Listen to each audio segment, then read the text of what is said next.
Sup everyone, this is Don951 and Mekkah, Hello. and we are showing you chapters 10 and 10X in my Fire Emblem 12 Maniac Mode 0% gross playthrough.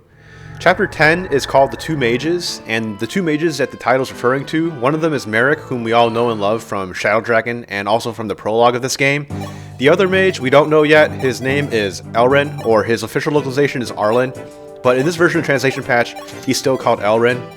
Both of these mages are students of Wendell, and Elrin has a jealousy towards Merrick, so he's started a dick measuring contest with him, which has devolved into a duel to the death somehow.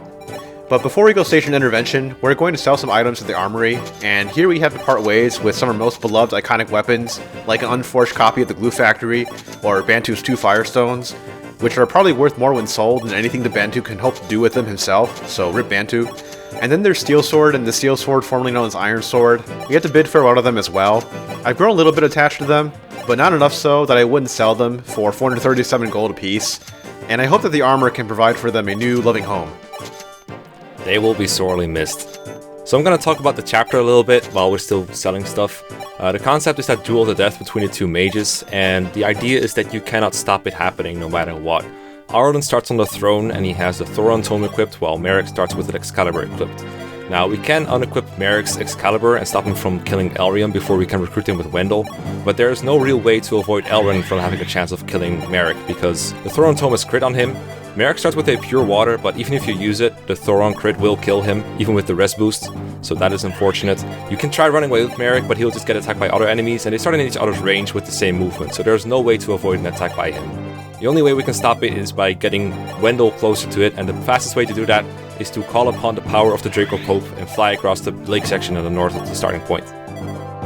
We can only employ the power of the Draco Pope because of FE12's mechanics. So first of all, in FE3 Book 2, there was dismounting, and this was considered to be an indoor map, so no Draco Knights allowed. But Wendell couldn't reclass to a Draco Knight in the first place in that game, making it thus strictly inferior. And the initial version of this map did not account for the possibility of Draco Knights, so they had to make a few changes to this update to kind of like make it so that Draco Knights didn't completely trivialize the map, although we'll see that they're not that effective. First, we have to take care of some enemies that are directly across the waterway at the beginning. Two of these enemies are Swarm Bishops, and even if you were taking this map kind of like the intended way, going around the sides, you probably still want to take care of them because 2 hits from Swarm can easily kill like most of your units at this point in the game on this difficulty. Once we clear the way, we can reach some of the anti-air enemies from the starting point with our Draco Knights. So we take care of a sniper with Palla, and then there are 2 mages that have the Shaver Tome, which are like a weaker version of Excalibur. And even though they're weak, because they have effective damage against flyers, and because our flyers have low resistance, they can still one-shot some of our weaker units like Sirius. But because we end up clearing the center enemies so quickly, we can actually seize on turn 2 with Marth thanks to the boots and his ability to walk on water. That does mean that we're going to miss out on a lot of treasure though. There are 4 treasure chests on the map. 2 of them are north of the throne room where the 2 mages are fighting. You just walk across a couple of river tiles with your thief or Martha, you can get them. And then 2 of them are outside if you walk around the castle. And among others, they contain a physics staff, a large bullion, and there could also be a silence staff in lower difficulties, but in this difficulty it's been replaced, which is, unfortunate. But all of them are not worth getting for us. There is also a possibility to get a silver card in this difficulty if you keep all the enemy clerics alive. On Lunatic, if you do the same, then the game just kind of laughs at you and gives you a vulnerary instead, but funnily enough, they're going to be about equally useful for Don in this playthrough. So I remember back when I first played this game on Lunatic mode, like 10 years ago when it was first released, that I was expecting something good after finishing this chapter and saving all of the clerics. So when I found out they replaced the silver card with the vulnerary, I was like, what the fuck was this? Because up until this point, there was no instance in which they completely replaced an item on a higher difficulty, and the silver card is the first of several items that were no longer accessible on FE12 Lunatic mode. On the one hand, I can see that the removal of such powerful items improves the progression of the game. On the other hand, I'd argue that the silver card really isn't all that strong to begin with. So that was chapter 10 done in 2 turns. So if you thought chapter 10 was short, you should check out chapter 10X, because that's a guiding chapter, so those never really last too long. As you can tell by the title, The Mask Last, it's not going to be a very serious chapter, because we're going to be taking on Legion, aka Roro, once again. Now, all we have to do to finish this chapter is kill the boss, and that's not going to be very hard for Palla, because last chapter she ate 2 energy drops, which will let him cleanly TKO him with the Lady Sword, and surviving him is not going to be very hard either, because she's going to eat 2 more Dracoshields because she's really hungry, and this will let her survive even a Killer Axe crit from him. There's only 3 legions out of the 7 that can be the real ones.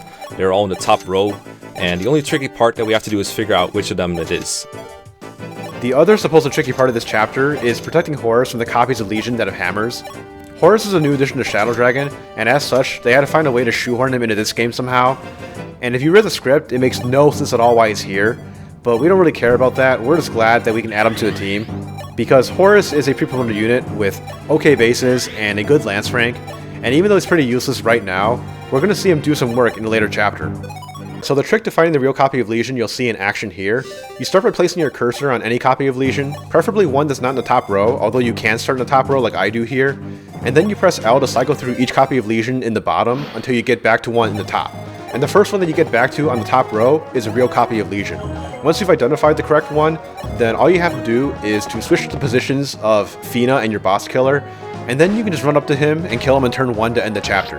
Now obviously, if the real Legion starts in the top middle, then you can't reach him in turn 1, but then you can just reset, and there's a 2 or 3 chance that his starting position will randomize more favorably. At the end of this chapter, Chris finds a mask lying around that's not even Legion's mask, it's just a random masquerade mask, and honestly looks pretty terrible, but we'll give it a shot anyway. So see you next time. Bye.